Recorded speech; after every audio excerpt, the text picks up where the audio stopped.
All right, well, hello everyone, and welcome to this week's COVID-19 Journal Club. I see it's being very well attended, not surprisingly. As I assume most of you have heard, we now have not one but two vaccine candidates whose early data suggest, from the phase 3 trial, suggest that they are 95% effective. Today we're going to talk about what that means. And hopefully engage in some really wonderful conversation about what we do know and what we do not yet know, and what these results really mean. And I'm really excited to bring back both Doctors Thersa Sweet and Leslie McClure, both from the Department of Epidemiology and Biostatistics, who previously discussed one of these papers, the Pfizer vaccine, the BioNTech vaccine. We discussed back in August. Their phase 2 trial when it was still in preprint. It has now since been published. And then we're also going to talk a little bit more about the Data Safety Monitoring Board and some of the results from the Pfizer vaccine that came in overnight. And I know Leslie was very excited to see those results come in overnight and have to change her presentation a little bit. But I'm just going to pass it on to Dr. Sweet and Dr. McClure. If you guys want to introduce yourselves really quick before we get started, that would be awesome. And I have a package. Sure. My name is Thersa Sweet. I'm in the Department of Epidemiology and Biostatistics at the School of Public Health. And I'm Leslie McClure, and I'm in the same place. So we broke it up, today. So Theresa's going to start, and we're going to start off with just a reminder of some of the background of the vaccine itself, and then the phase 2 results. And then I'm going to talk about just a little background about phase 3 clinical trials and interim analyses. And then we'll compare sort of what we've learned from the Moderna and the Pfizer BioNTech vaccines, and then talk about the phase 3 results today. All right, I'm going to go ahead and share my screen.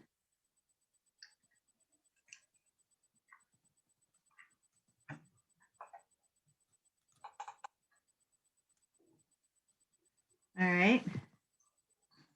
So I'm gonna start, and then Leslie's going to pick up on some of the more new and probably more interesting things. First, I was asked to maybe discuss very quickly what is an RNA vaccine and how does it work. And we'll get a little bit into hopefully the immunology of these vaccines and then some of the previous results. So both of these, you can see, actually I should have changed that. Pfizer's vaccine has also been now upgraded to 95% effective, and also Moderna's. And here's a slide that I took from one of Moderna's website describing how the mRNA vaccine is a little bit about what it's composed of, and what they say is the immune response to the vaccine. So this is composed of RNA, specifically for the spike protein, which is on the surface of the virus. This is the part of the virus that is responsible for attachment to host cells to start the infection process. That RNA is then encapsulated in lipid molecules and then injected into, as you can see, into the muscle.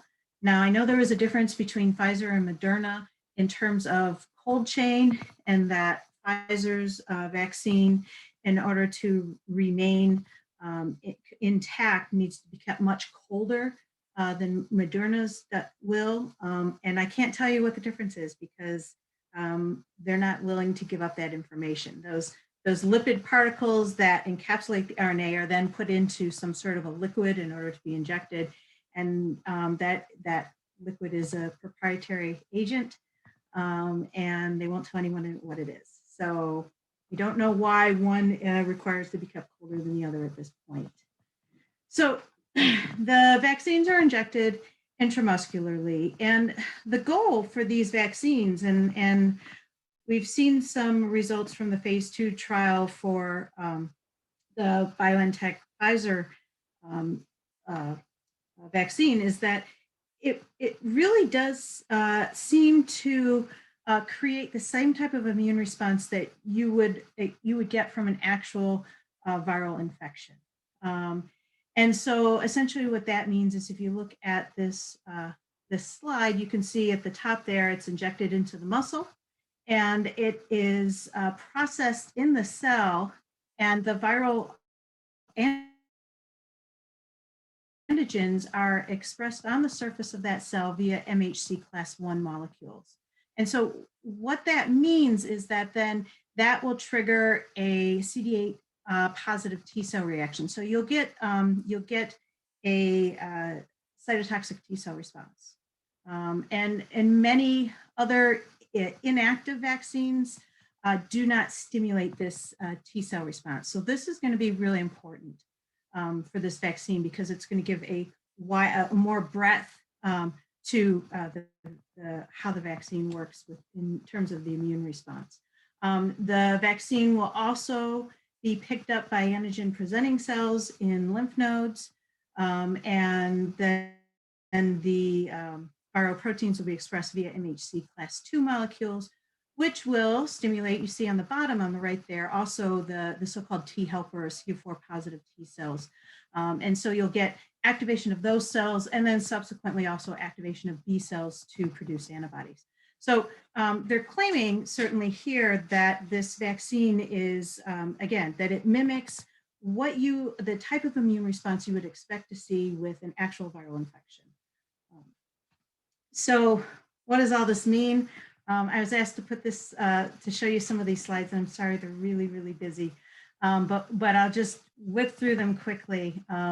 So when we talk about T cell responses, this is just kind of on a fairly basic level. We have the CD4 positive T cell response, which I'm showing on the left, and then the CD8 positive T cell response, which I'm showing on the right. So typically what happens with, we'll start with the T helper response, the CD4 positives, that you get this type of a T cell response when an antigen presenting cell, that could be a dendritic cell, it could be a macrophage, it could even be a B cell, engulfs some antigen, right? And then there are the processing that occurs with that antigen inside that antigen presenting cell, and then a little piece of it is expressed eventually on the surface of that cell via the class II MHC molecules. And it's that combination of antigen bound to the MHC class II that is then recognized by the CD4 positive helper T cell, okay? Moving on down. So what's important here is that whether it's a helper cell, a CD4 positive T cell, or a CD8 positive T cell, what you want to see are both effector cells and memory cells, all right? And so for the T helper cell, you can see that the effector cell would be this activated T helper cell. These cells, you can consider these cells kind of like the, I don't know, like the air traffic controllers or the generals of the whole system. These T helper cells, they release cytokines that then contribute to the activation of a whole slew of other immune cells, including B cells to produce antibodies, macrophages, other T cells. It's just a short list of some of their functions. But also, if you look over on the left, you see that memory T cell. They're going to be a small portion of cells that will become these memory T cells. And these can be long-lasting, years, possibly even decades. And the nice thing about having these memory T cells is that then upon second or subsequent, sorry, getting a little noisy in my house, upon subsequent exposures to the same viral antigen, so subsequently perhaps after a vaccine, if you're exposed to the virus, those memory T cells that have remained in the body become activated and can then create more T cells that become effector cells and essentially stop the infection in its tracks. So those memory cells are going to be really important for long-lasting immune protection. All right. So if we move over to the right, yeah. Just super quick. I should point out, I don't know if you were going to bring this up later, but there's a preprint out right now that you and I were talking about earlier called Immunological Memory to SARS-CoV-2 Assessed for Greater than 6 months after infection. I haven't read this yet, but if anyone wants to read it and then perhaps present at a journal club in the future, that would be great. This is perhaps one of the first times that we've seen both the T cell response and the antibody response all in one paper. I'm going to link it in the chat. Right. But this is to actual viral infection, I believe, and not to the vaccine. I believe that's correct, right? but I've only seen the abstract. Okay. Right. Yeah, same with me. Okay. So, and then if we move over to the right, you can see how we get this so-called cytotoxic T cell response. And that is where a cell is actually infected, in this case with a virus. So you can see that the viral genome is been inserted into this cell. The cell is now infected with the virus. The antigens from the virus will be also processed inside that cell and then presented on the outside of the cell via class 1 MHC molecule. And that combination of the MHC class 1 and the viral antigen expressed on this infected cell will be recognized by a CD8 positive T cell. And again, we'll end up with two populations of cells. You know, we will have some memory cells, hopefully, and we'll also get an effector cell. And in this case, the effector cell would be a cytotoxic T cell, okay? And these cells will recognize then this virus-infected cell and will kill it, literally. The cytotoxic T cells release perforin, which puts pores in the outside of the cell, and then also sends out gramzyme, another molecule, which causes the cell to die via apoptosis, right? And so this is the type of really wide breadth of an immune response that you'd like to see with a vaccine that you don't always see. And then finally, when I talked about activation of the T helper cells, that also then goes into activation of B cells. And this is a really busy slide again, and I apologize for it. But essentially, if we look at the B cell that's listed as number 2, right, the green one, that one has been activated in the presence of viral antigen. And what we see happening is that population of B cells that recognizes that antigen, we can see rapid replication of those cells, okay? And then again, just like we saw with the T cells, many of them become effector cells. Now the effector cells for an activated B cell is called a plasma cell, and they produce antibodies, all right? But also you can see the smaller cells there. Those are the so-called memory cells. So a really wide immune response will also produce those memory B cells. So after a typical viral infection, what you often will have will be memory B cells and memory T cells. And hopefully, if you have a really good vaccine, you will end up with the same type of immune response. And that's what the goal is with these RNA vaccines. So this is just, here we see effector mechanisms that can be triggered by vaccines. Again, not every vaccine causes all 3 of these to be activated, but this is what we like to see. So you can see the first one, we have antibodies being created, being released that will clear extracellular pathogen and reduce infection via the various mechanisms. I don't want to go too in depth for here. And then we also like to see also activation of both those CD8 positive T cells and those T helpers, the CD4 positive. Okay. I'm going to stop at that point with the immunology lecture. It was just a real quick refresher, really, just so everyone's kind of on the same page, unless anybody has questions for me or comments. So one of the things that I thought I'd point out, the proliferation of the B cells, that usually produces symptoms in people, right? Yeah, that's the germinal cell reaction. You're going to, sometimes you'll get swollen lymph nodes. And the cytokines that are released from oftentimes from the T helper and other immune cells that are activated can cause things like fever, body aches, That's what you typically see with the viral infection, but also what's happening oftentimes is it's the immune response to the viral infection. Right. Just in terms of thinking about side effects for future slides, I wanted to. I have a quick question. Yeah, In right. one of your earlier slides, you had something where you showed cells or proteins that were expressed at the surface of the muscle cell. And it looked like, I know some of them go through the MHC pathway, right, to be expressed for immunologic reasons, right? And right, or was it? Yeah, right here. So, but then there's others that are viral antigens, like in the muscle cell there. Is that, are some of these vaccines looking to produce the proteins that actually help in like the viral budding and then they naturally get expressed there on the surface of the cell? Is that the...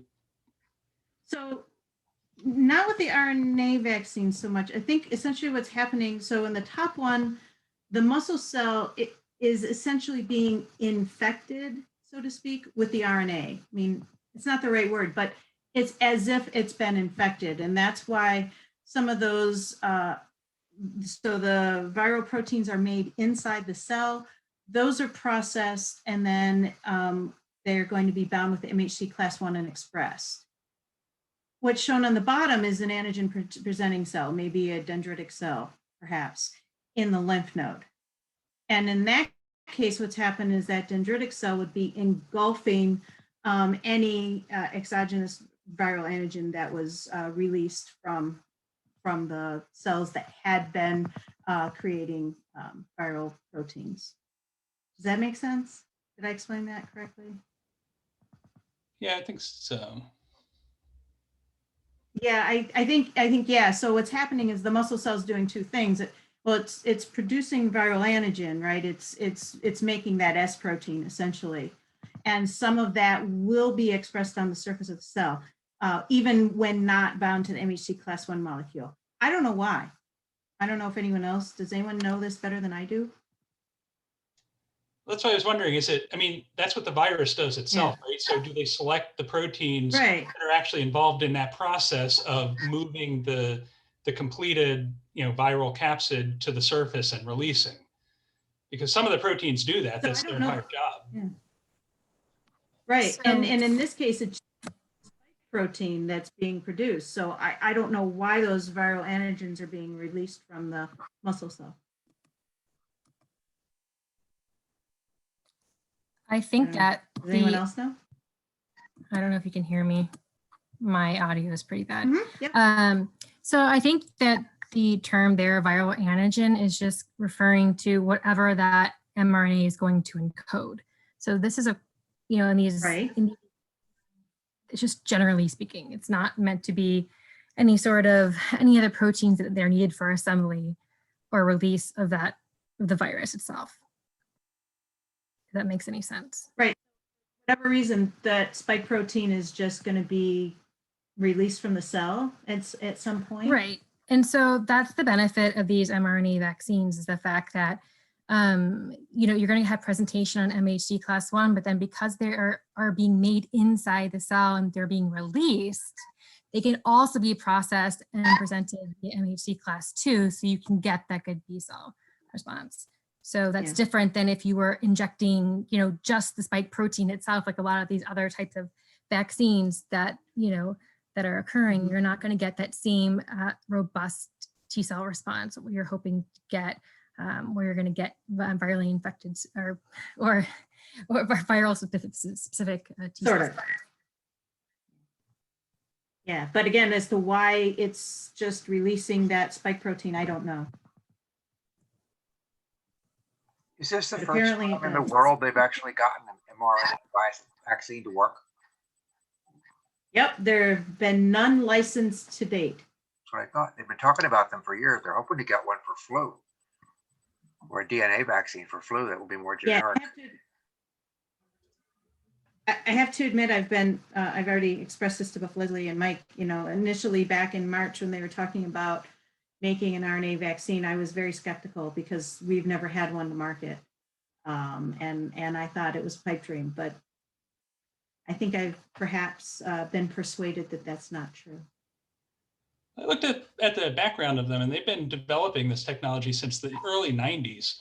So it's been a long time. They just didn't have it, like it wasn't effective. And I think a lot of the problem was actually delivering it to the cells and the mRNA getting degraded before it could actually encode the protein.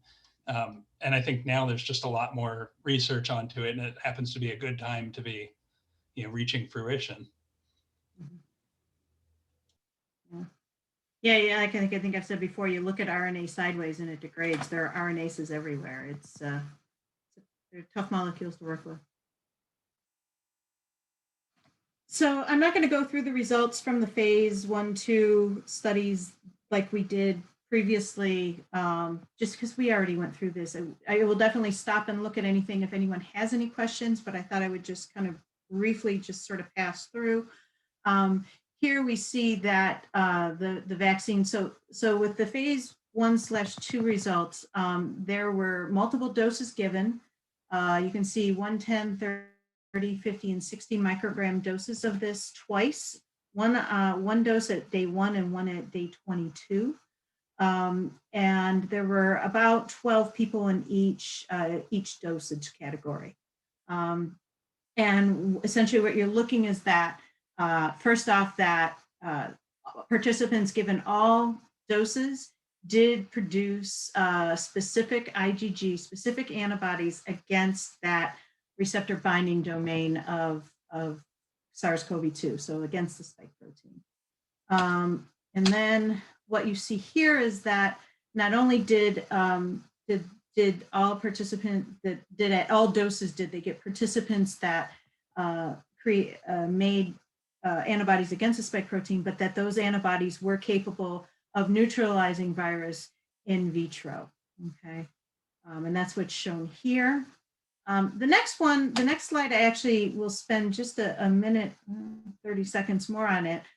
They actually created different variants of the spike protein. And I thought this was particularly useful because, as you probably know, early on in the outbreak, the spike protein had a certain sequence, and that was the sequence that was released. The Chinese, I believe, sequenced it first and released that information.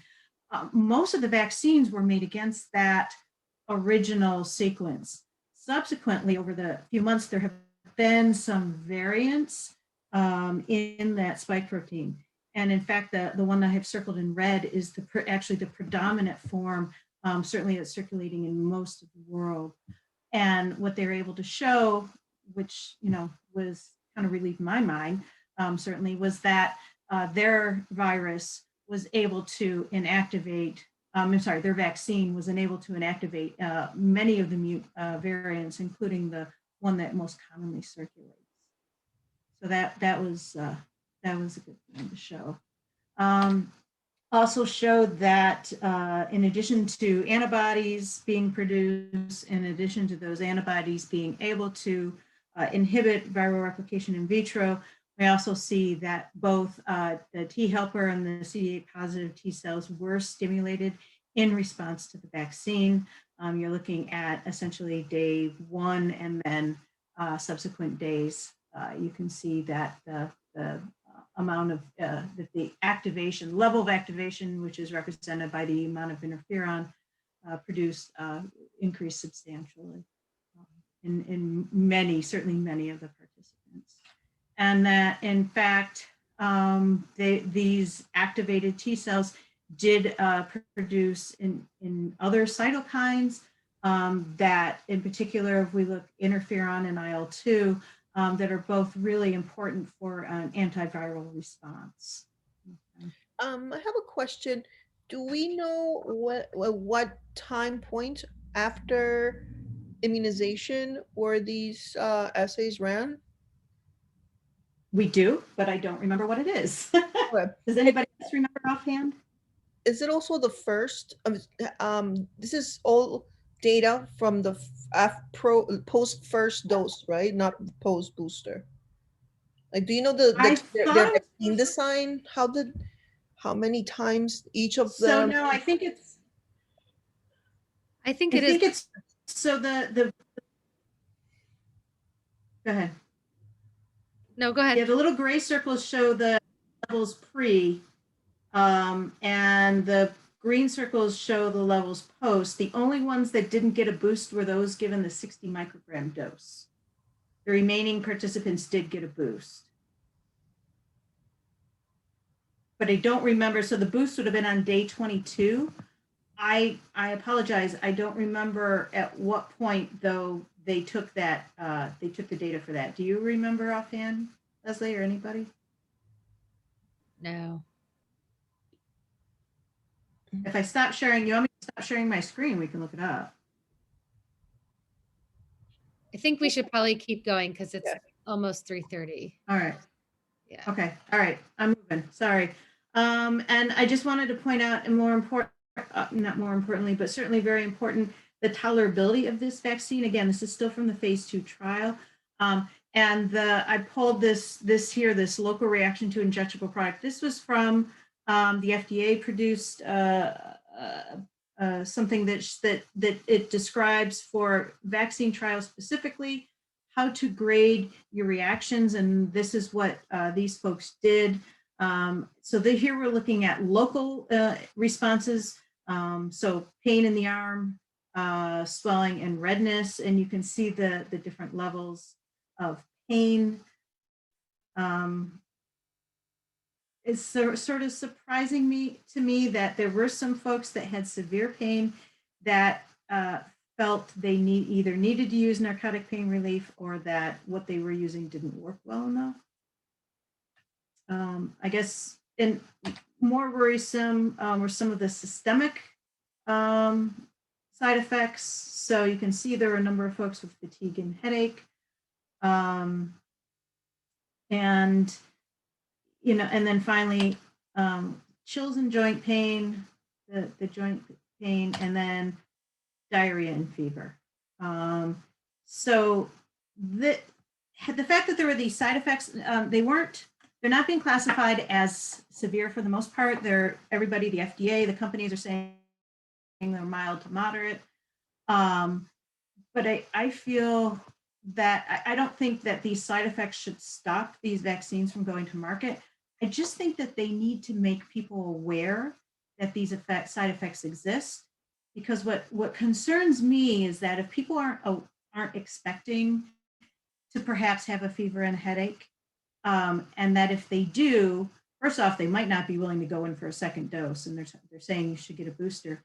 And secondly, that word might get out, right, that this is a dangerous vaccine, when in fact it isn't. So I just think that they need to be really upfront with people as to what these side effects could be. Yeah, and I'll just say the side effects are actually part of their press release. So for the most recent, so they are discussing what they are. Yeah, they have to. I mean, that's good. It's part of the marketing agreements. When you remember when you watch TV and you see a commercial and they say people who take this drug are more likely to, they have to report that.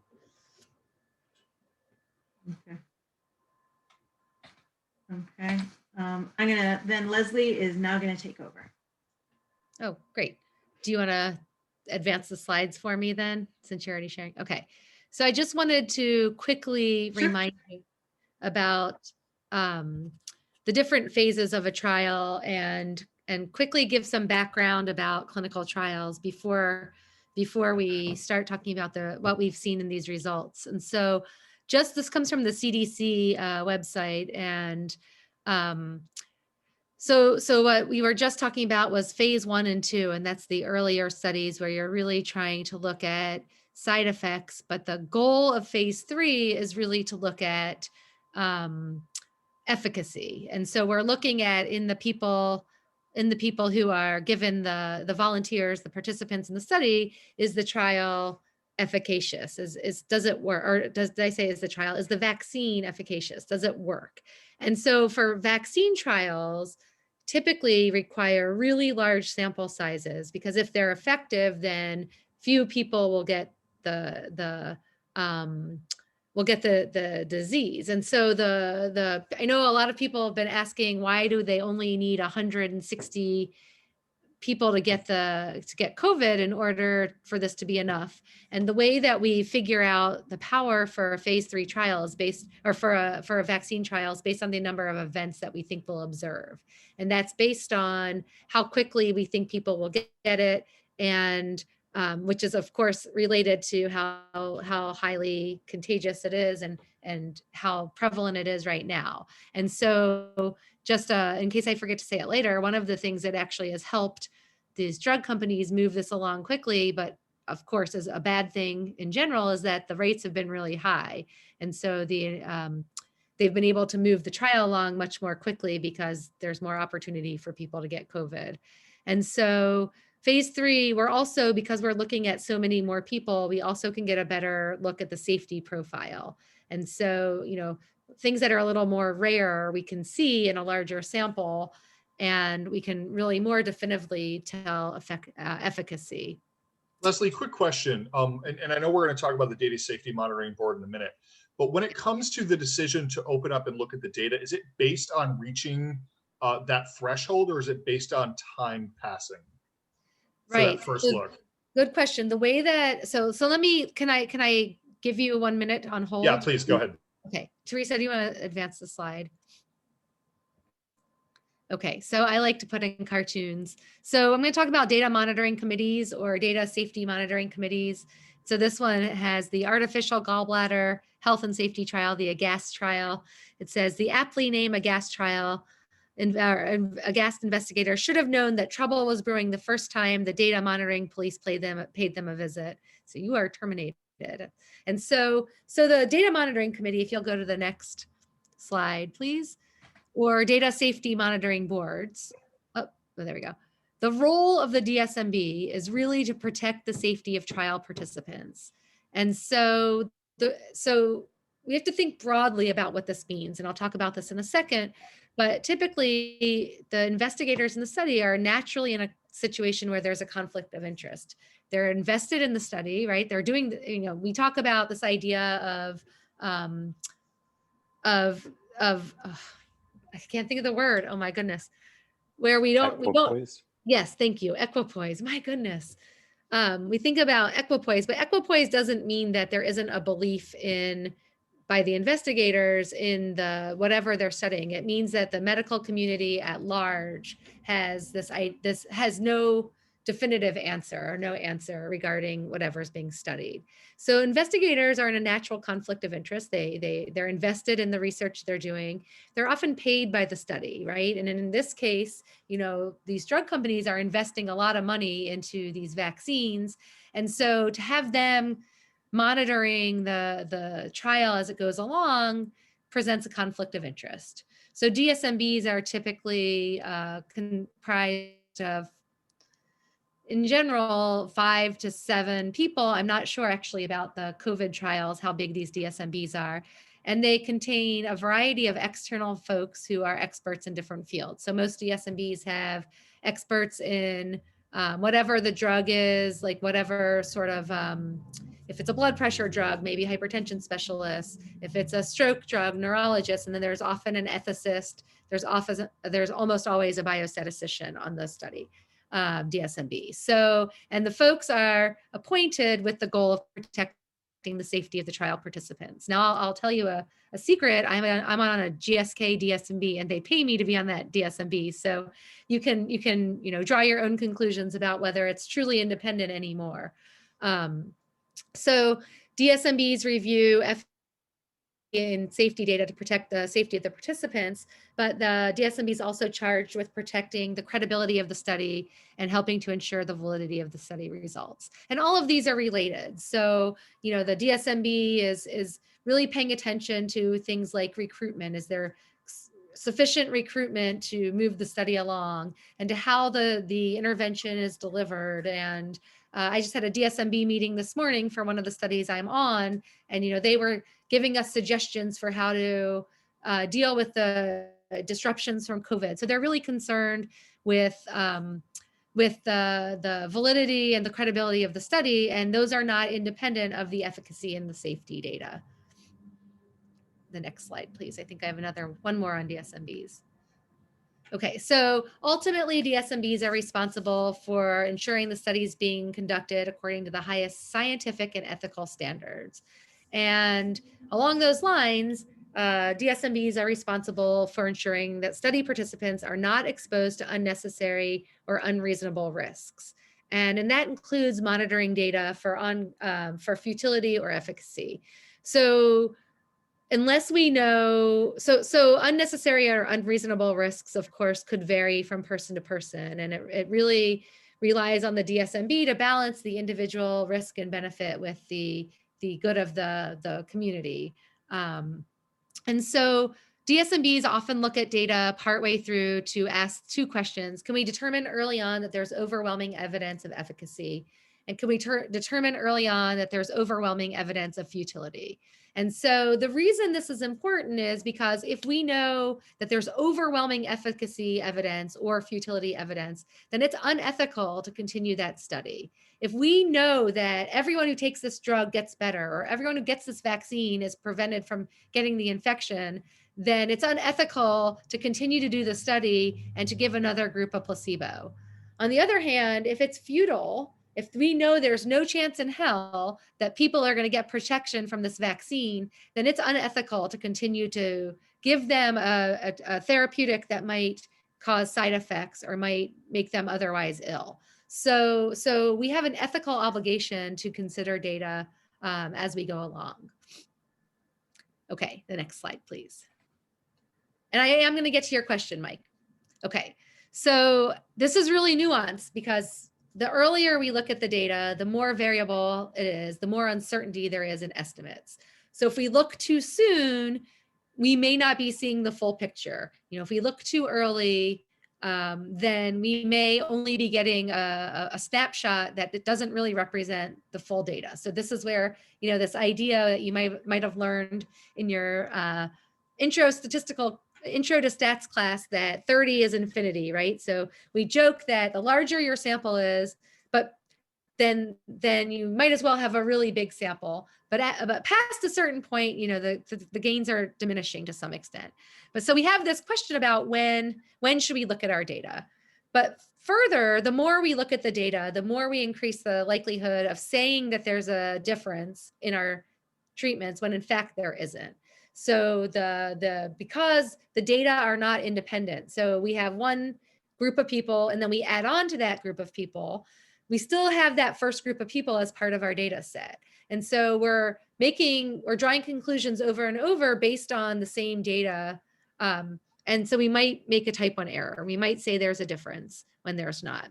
So there are statistical methods that exist to help us make these decisions early on that account for the uncertainty, but also account for the type 1 error. And so so there's two ways to think about how we decide when to look at the data. And then there's more ways to think about how we account for that we're looking at the data. And so Mike, to answer your question, in trials such as these that are driven by events, so these are these are looking for COVID cases. The interim analysis plan specified that after a certain number of COVID cases in aggregate, they would do the interim analysis. And usually it's a third of the COVID cases, or it's usually a third of the cases, 2/3, and then the end of the study. So it's divided evenly. The reason we use the number of cases is because that's where all the information is in our trial. And so the decision is made based on the amount of information accumulated. And so with a third of our cases, we have about a third of the information that our trial is going to give us. And so, and then there are statistical approaches that require adjustment to our alpha mostly, so that we split it up over time. And both of these trials used what's called an O'Brien-Fleming approach. And what that means is, so sometimes you might look at your data twice. So halfway through your study and at the end of the study, and you could split your alpha and use 0.025 at each time point, but that doesn't really, that's a little conservative at the end and anti-conservative or liberal at the middle. And so and there's a lot of different ways you can split up your alpha. And there's a lot of statistical work that's been done over the years to sort of optimize when you look and how you split up your alpha. The O'Brien-Fleming approach is very conservative early on. So it gives a little bit of that overall type 1 error to your early looks at your data and saves a lot more for the end. And so using an O'Brien-Fleming, actually, it's very rare to be able to stop a study early because it really requires really overwhelming evidence. The other aspect of that is that most of these methods, including the O'Brien-Fleming, require determination of stopping rules a priori, and also the interim looks, the timing of those to be a priori. And so you could screw up your type 1 error rate if you look at it every 3 months, just like clockwork, because these are unplanned. Okay, so those are just some, again, very high level, very broad background about DSMBs and interim analyses. So before I go on to talk about the studies themselves, and I say studies because I added the Moderna information in. Any questions about that? If you want to learn more, we have a great clinical trials class that's offered in the spring quarter, taught by the fantastic Trupti Trivedi. So, okay, so do you want to go to the next slide? Okay, so I spent a lot of time poring over the protocols for these two trials. And so this is sort of a summary of the two different trials.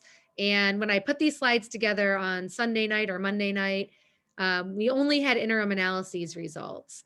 And when I woke up this morning, we had some final results. So I added those in, but I wanted to still go through this so we could compare the two because they are different in not only, as Theresa mentioned, that something's different about the composition of the vaccine that requires different refrigeration, but there's also differences in the designs themselves.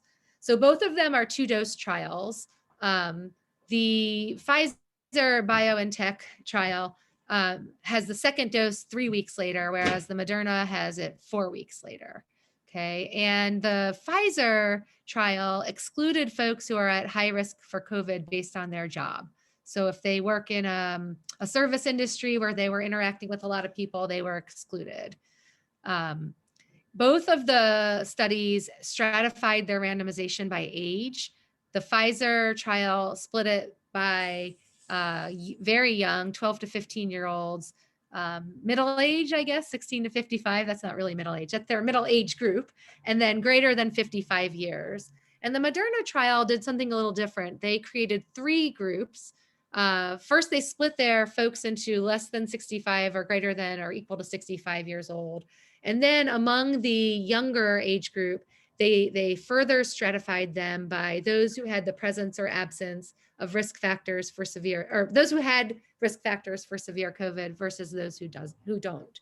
So the benefit of stratifying your randomization is that it allows you to ensure that you have equal numbers of people in each group in each strata. So there should be pretty close to equal numbers in the 12 to 15-year-old group, pretty close to equal numbers in the 16 to 55. And you do this when you think something is a strong confounder. And this is a way of controlling for the potential confounding. Leslie, do you know the reason for the exclusions for the Pfizer study? I don't. I just saw it in the protocol and it was sort of buried in there. I don't. Does anybody on the call have insight into this? I'm trying to wrap my head around why we would want to kick out some of these people that are high risk for coronavirus infection.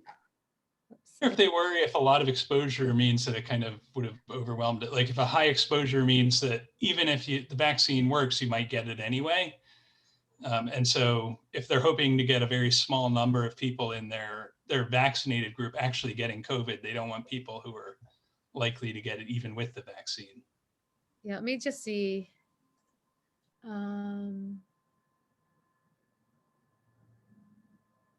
Yeah, it just said It didn't give any reason. It just says participants who, in the judgment of the investigator, are at higher risk for acquiring COVID-19, including but not limited to use of mass transportation, relevant demographics, and frontline essential workers. And I wonder if they worried too that for the non-vaccinated group, that they would hit the number of infections sooner and it wouldn't be quite as applicable or generalizable. And so that they wanted to maybe stay away from those folks, but I don't know.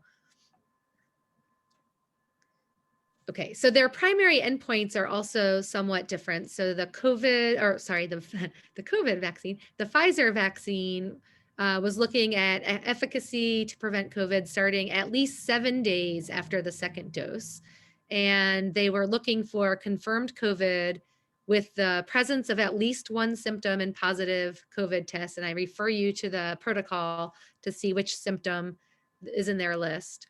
Or confirmed severe COVID, the presence of more severe symptom and of a single more severe symptom and positive COVID test, and seroconversion to SARS-CoV-2 without confirmed COVID and no clinical presentation. Whereas the Moderna vaccine was looking at least 14 days after the second dose. And they needed at least 2 systemic symptoms or 1 respiratory sign or symptom and at least 1 positive COVID test by the recombinant PCR method. So again, for both of these trials though, participants were required to have the second dose. Which again helps us determine vaccine efficacy, but it doesn't help us understand effectiveness, which is what's really going to be important. And that's on my sort of list of discussion items when we release this vaccine to the general population. And the other, you know, while I'm mentioning that, the other thing to think about is this is a highly compliant group of folks who enrolled in a trial. And so I guess one of my big worries is that people will get the first dose, they'll have some side effects, and then they won't go back for the second. And what's going to happen? And we don't necessarily have data yet on that. The analytic sample for both of these is the per protocol. So these are participants complying with the protocol. So again, if somebody got the first dose but not the second, then they were not included in the analysis. And so this is different than typical and more standardly, we usually do what's called intention to treat. And anyone who's randomized, regardless of what they do for treatment, gets analyzed. And they get analyzed in the group that they were randomized to. In this case, we're only looking at people who were compliant with the protocol, which I assume is tied to this second dose issue. So they're only looking at people who, and I'll talk a little bit more about this when I tell you about the recent results that were released at 6:59 this morning. And hopefully when they go to write this up and publish it, we'll have both analyses conducted because that will give us some better insight into effectiveness. Yes, and for the Moderna vaccine, they explicitly say they'll be doing the intention to treat and there's another, I forget what it wasn't a modified intention to treat, but a third population that they'll be looking at. And I can't remember from the Pfizer. I'm sure it's in their protocol. They're very complete. And then their sample sizes are slightly different as well. And this is just due to stuff on the next slide, but the Pfizer study was planning to recruit almost 22,000 per group, and they were anticipating 17,000 that would comply with the protocol. And the Moderna study was recruiting 15,000 per group, and they were assuming about 15% would be excluded due to protocol deviations. If you want to go to the next slide, and that's standard to inflate your sample size a little bit so that you can have power. Okay, so here's what they assumed. So remember I said that this is a trial that the information is based on the number of events. So when you compute this, you compute it based on how many events do you need to show what you want to show. So both trials set out to detect a 60% reduction in the hazard ratio. So that's what's called vaccine effectiveness. and they set out to do so with 90% power. So they had the same assumption in terms of what they expected to see, the 60%. And then where they differed a little bit was that their 6-month incidence rate for COVID, and this is why they had different number of events necessary. So the Pfizer study assumed it would be 1.3% in the placebo arm, and the Moderna study assumed it would be 0.75%. And then I lied before, by the way, they had different interim analyses approaches. So then they each assumed they'd have some dropouts. So Moderna assumed 2% annual dropout rate. The Pfizer study thought 20% of participants would not be evaluable for various reasons. So the Pfizer study planned 3 interim analyses, and originally they had 4, and then they cut it down to 3, and a futility analysis. And I'm going to come back to their approach in a second for how they determined their interim analyses. The Moderna planned for 2 interim analyses, and they planned that they were going to recruit over 3 months uniformly in the whole study.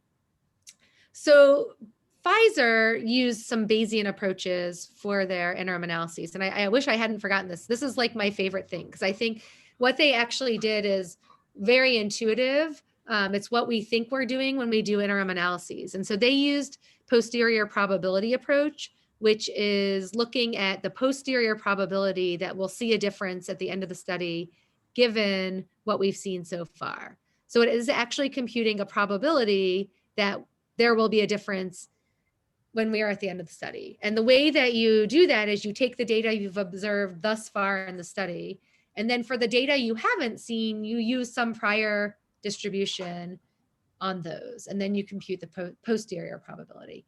And you can do something similar. The predictive probability approach is similar for the futility analysis. So if you dig through their protocols, you can see the assumptions they made for these calculations. And then I put these 2 the table and the figure below. So table 6 there comes from the protocol, and that shows at the 4 different interim analyses how many cases they would anticipate having, and then what would be success and what would be futility. So that first column that says success criteria, if they crossed 79% at that first interim analysis, then that would suggest that they would see at least 60% reduction in the hazard ratio by the end of the study. If they were at 11% or 11.8% or below, that would suggest that by the end of the study, they weren't going to make it and they should just stop early for futility. Okay. The figure then is from the Moderna protocol, and that shows the different boundaries for the interim analyses and that they would have to cross given different vaccine effectiveness. And so these are the sort of guiding principles that the DSMB used for their decision making. Okay, Theresa, the next slide. I'm looking at the clock. I'm trying to, okay, so here's their interim analyses results, and I'm gonna go through the rest of the slide pretty quickly, but what we learned from Pfizer was only that they saw vaccine effectiveness of greater than 90%. And they said there were a total of 94 cases confirmed, that 42% of participants globally and 30% of participants in the US came from racial and ethnic backgrounds that were diverse. And that was all that we learned from their press release originally. So there was a lot of speculation about how those 94 cases were split between the placebo and the active vaccine, what those confidence intervals might look like. But it was all, to be 90% effective, it really needed to be imbalanced so that there were a lot more cases in the placebo arm. The Moderna gave us a little more information from their interim analysis. They told us that there was a vaccine effectiveness of 94.5%, and that p-value was less than 0.0001. So that crossed their boundary. That 90 cases were in the placebo group and 5 cases were in the active group. And they told us that 15 15 older adults and 20, that should be, I think 15% were older adults and 20% of participants from diverse communities, perhaps, or maybe that's 15% of 15 of the cases and 20, that's right, were from diverse communities.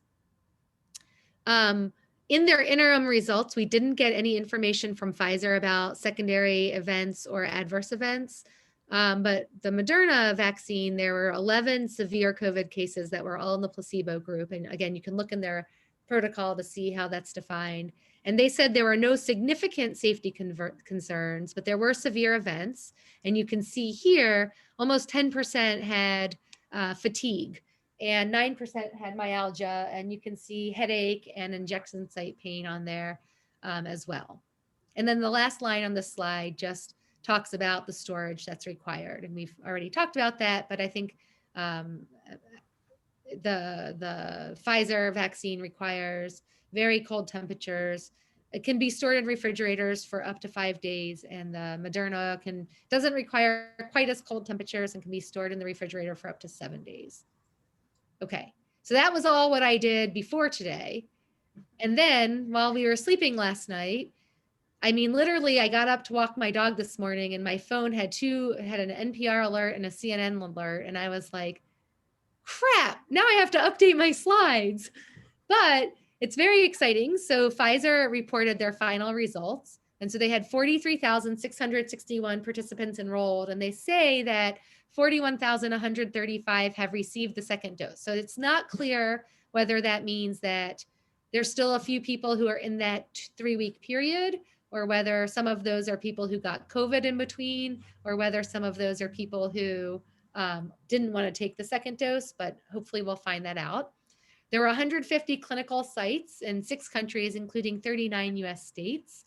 42% and 30% of participants in the US, globally and in the US respectively, were racially and ethnically diverse. 41% globally and 45% in the US are 56 to 85 years old. And you can see the table there that shows their diversity. This comes directly from their press release. And so you can see that it is what they say. I mean, it is what it is. Interestingly, they have 0.8% in the overall, okay, never mind. That's the overall study, so that doesn't exclude the US. Okay. The next slide. So here's what they reported in their press release. So if you read the press release, I'm really not telling you anything new. So they found 95% effectiveness. And remember, this is beginning 28 days after the first dose. Sorry about my dog who hasn't barked all day. There were 170 cases.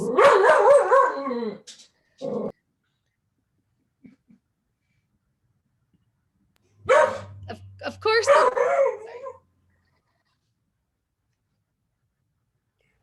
Leslie, while you just one point of clarification on this slide. Do you mean efficacy and not effectiveness? Because we don't actually know effectiveness yet. Well, so remember their measure is called vaccine effectiveness. I thought their measure was vaccine efficacy. I think it's called, let me just, since we're still in the context of a trial. But I think that I think the VE variable is actually vaccine effectiveness, but I'll double check that. And I'm not seeing it in their protocol. Let me find it in the, oh, you're right. It should have been efficacy. I thought the VE was vaccine effectiveness. Okay, it should say 95% efficacy. And this is from the Pfizer study. We don't have final results from Moderna yet. So, but we'll fix this slide. So there were 170 cases total, 162 in the placebo arm and 8 in the active. There were 10 severe cases, 90% were in the placebo arm. They found efficacy to be consistent across age, gender, race, and ethnicity, so that there was 95% effectiveness, I should say efficacy, in the adults greater than 65 years. The median, so to file for the emergency use exemption for the FDA requires you to have at least a median of 2 months of safety data, and that's been reached. So they found that there was no serious safety concerns in greater than 43,000 participants, and that there were severe adverse events, fatigue and headache. And so this is in contrast to the Moderna, at least their interim results, where they saw higher proportions of participants. Again, this might be overall. They might be reporting that overall and not by group, but this is sort of how they reported it. So I don't know any more than this. Do we know what dose they used? They report that? What dose? Yeah, they used. Yeah. It's okay. Let me find it. Of course, you know, he doesn't bark all day. And my daughter's repeating too, and she was nice enough to come in. I think go ahead. the Moderna, I think, is 100 micrograms, and the Pfizer is 30 micrograms. Thank you. You're fast. So, so they plan to submit to the FDA within days, whatever that means, but that means very quickly. And so what they say is they expect to produce globally up to 50 million doses in 2020 and up to 1.3 billion by the end of 2021. So I think the next slide is just discussion, right? Oh no, sorry. How does this compare? So I saw this nice graphic on Twitter this morning, and it's CDC data, but you can see that this is a highly, the efficacy is very high compared to others. And look at flu down there at the bottom, poor flu. But this is really pretty impressive compared to many other diseases. And so that's good news. And the last slide is discussion. So oh, no, gosh, I forgot. Here's the draft rollout plan that that's been proposed by the vaccine working group.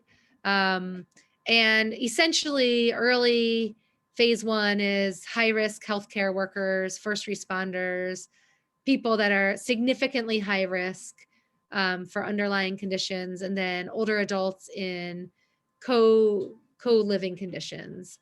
And then phase 2 is teachers and school staff, critical risk workers, older adults not included in phase 1, people in homeless shelters and other communal living environments, and people in prisons and jails and detention centers.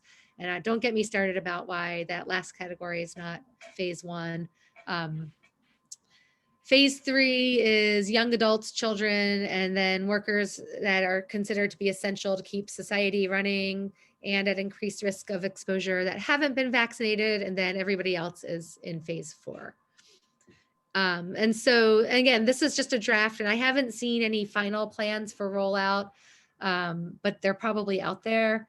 And so then I guess the last slide now, is it now?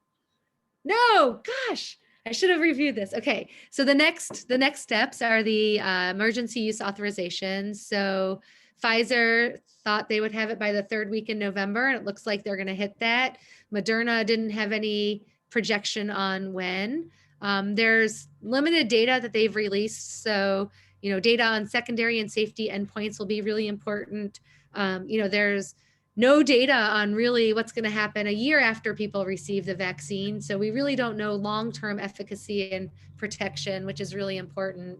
And, still collecting safety and tolerability. And then I mentioned already the distribution happening over the next 6 to 8 months. And of course, along with that are the shipping and storage limitations that include the very cold temperatures. And if you read Pfizer's press releases, they do talk about they've invented or fashioned these suitcases that allow them to store the vaccine with dry ice. And, they're trying to be creative, but then people have to, or agencies or communities have to be able to store it for distribution. And so on NPR this morning, I heard a story where they talked about perhaps large academic institutions that have a lot of these freezers might be good locations for the Pfizer vaccine, and then the Moderna vaccine maybe will get disseminated to like local CVSs and things like that. So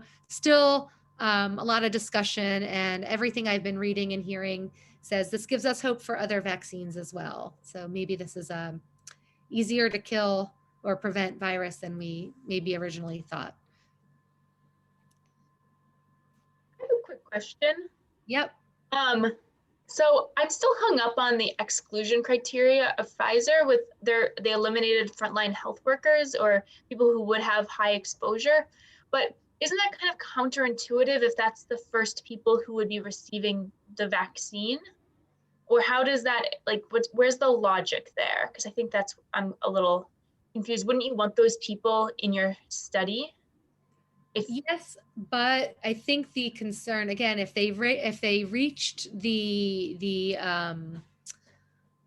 number of events soon with mostly people who are at really high risk for exposure, I think that would make it more difficult to generalize it to people who are at lower risk. And so, like for me, who is at much lower risk because of my age, health status, and job, how effective would it be in preventing? Or conversely, if it turns out a lot of people at really high risk, or they may not see the similar results. But you're right, it might bias it a little bit. It might be, there may be something about dose of exposure that impacts the efficacy as well. And so we might miss that. It may also be because they were more likely to have been infected previously in February and March and April. So they may wanted to have excluded them there. Did they not exclude people who had previous positive tests? First dose, they did. But that's confirmed. Yeah. If the first, sorry. Go ahead. If the first dose doesn't work so well, we have to exclude a lot of people in between the first and second dose if they became infected. That's a great point too, the lag between them. I just want to say how remarkable I think this truly is. It's so tough to get pharmaceutical companies to do any kind of vaccine development work. It's high risk, low reward kind of thing. There's no money in it, and there's a lot of legal implications to this. And I wonder how particular this success is to coronavirus, to SARS-CoV-2, versus if all pharmaceutical companies had all these resources, suddenly poured them into vaccine development. Could we have vaccines for things like HIV, common cold, and a universal flu vaccine? I think the other thing that's remarkable, and Elise put in the chat that the Health and Human Services gave a press briefing today about the rollout and distribution. So I'll have to watch that later. But I think the other thing that's remarkable, Neil, and I would love to hear from the drug companies about how many different types of vaccines and different formulations that they tried to get to these few, right? Because the other thing, when you look at how many drugs start out in production early on, and at each step along the way, the number that gets cut for whatever reasons is huge. And so to get to where there's something so quickly is also quite remarkable. So unfortunately, I have to run. I'm about 10 minutes late to another meeting, and that's fine. But I did want to release a quick poll that Neil suggested I run. So I'm going to launch this. If you could just give a quick answer, you don't have to, but please, just to get a sense of where we are in the Journal Club. Based on what we know as of today, would you get the vaccine word available to you tomorrow?